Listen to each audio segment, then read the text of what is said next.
Hi, my name is Chris Capiello, and today I'm going to be speaking a little bit about teaching students with ASD. Just give you a little background information. According to Dunlop and Fox, autism is a disability syndrome characterized principally by significant problems in the development of communication and social functioning. These students range from nonverbal, very low functioning, aggressive, antisocial, and to those who are high functioning and seek social interactions. So these students have a wide array of differences and different capabilities. Increasing prevalence is now 1 in every 97 births. We're going to talk about some recommended teaching strategies, and we're going to talk about some research on proven methods of teaching being used in the classrooms with ASD students. First off, just a couple of quick instructional approaches for any general classrooms with ASD students. It's good to provide checklists for the students. It's good to provide structured interactions with other students. Hopefully, if you can assign a buddy to these students to kind of keep these students on track. Any keyboards for these, some of the ASD students have poor handwriting, and just to keep them up to date and quick, give them a keyboard. And they also recommend 3-ring binders, and in this you can put all their different subjects in a folder for each, have a schedule for them, and have a pocket in there for any parent-teacher communications. It's important to keep these students with ASD structured because they get a little frantic when they don't have structure.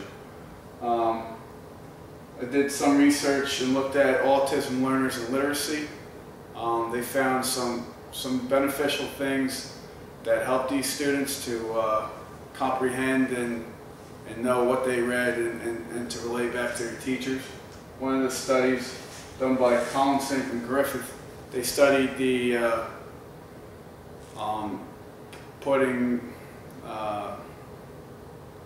multiple characters throughout different stories. So instead of just reading the story about a bunny and the story about a bear, they had their students read all stories that contained a bunny character in the story, and that allowed the students to kind of pick up, or they could identify that character. Now let's try to identify what else is going on, what's the subject matter, what's the social situations.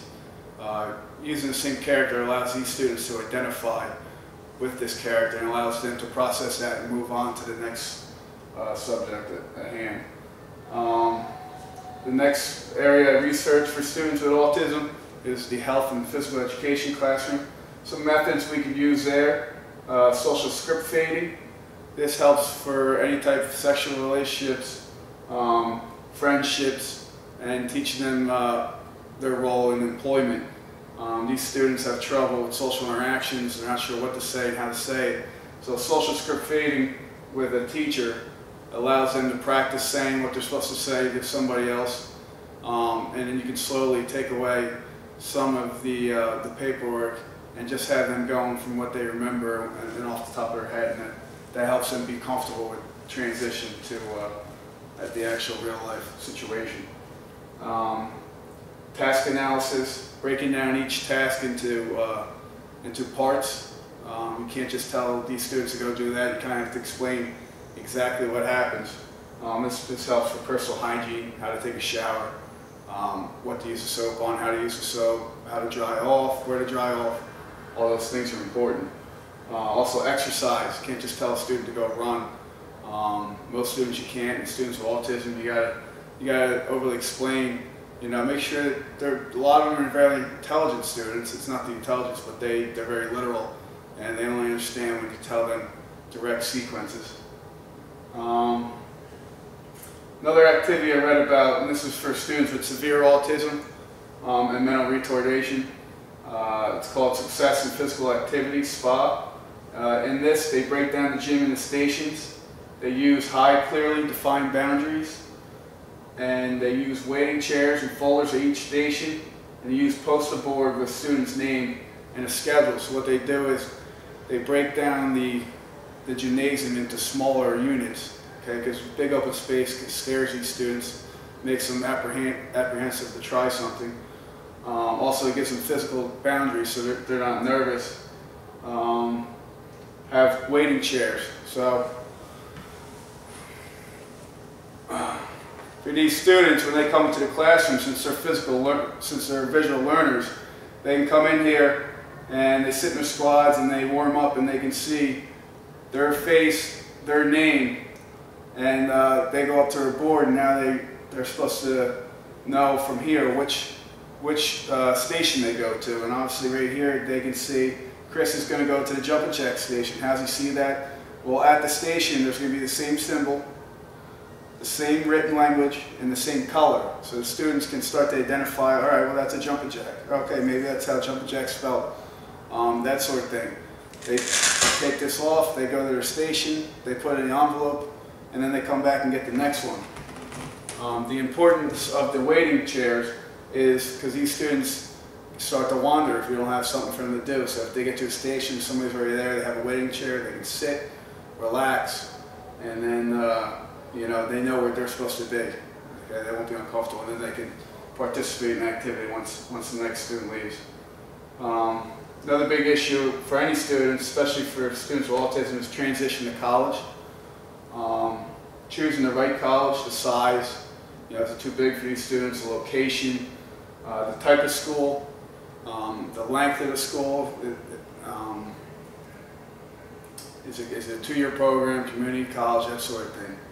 A lot of these students like community college because it's close to home, so they don't have to live on campus, which is an issue for some of these students. Which brings me to the next thing: independent living skills, personal hygiene, studying, alarm clocks, meal plans, etc. Just anything these students need to know to live on their own and how to get along with people in a society and be in a dorm room type area. It's something these students should definitely learn if they're going to go out into the real world. Self-advocacy. Most campuses have help for these students. They're not as proactive as high school and middle school and elementary school teachers are. So these students have to be taught to go out and search for the help. They should know where to get it, and they should know enough about their disability to know how to get the help they need. Social demand. Assign a student a mentor. Anybody you can look up to, whether it's a teacher or a guidance counselor, anybody the student can go to for help. Also, if you can, try to find the student a peer buddy. Freshman year in college is nerve-wracking for everybody. Nobody knows anybody. It's fresh again, let alone now you're a student who has, you know, social disorders anyway. So if you know somebody in the school system, whether they pay him or whatever, if he does it to be a good person, it's good to try and get this person a buddy.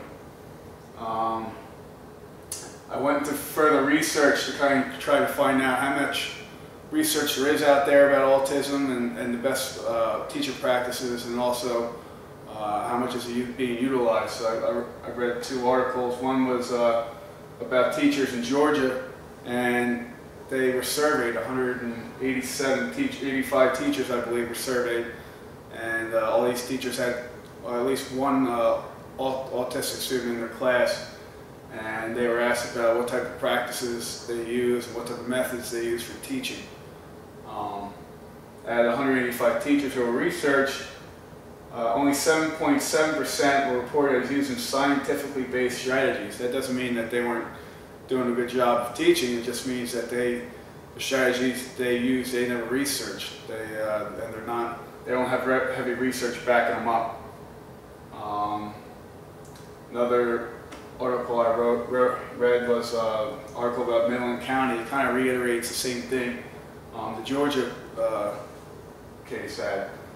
In Midland County, they had a problem. The prevalence of autism was skyrocketing, and the professional development for teaching for students was coming down, and they were having a crisis, and they weren't getting across to these students, and they didn't know what the problem was. So they had these researchers come in, and they found that teachers could not give credible reasons for using the methods they applied in their classrooms. So doesn't mean, again, that they weren't using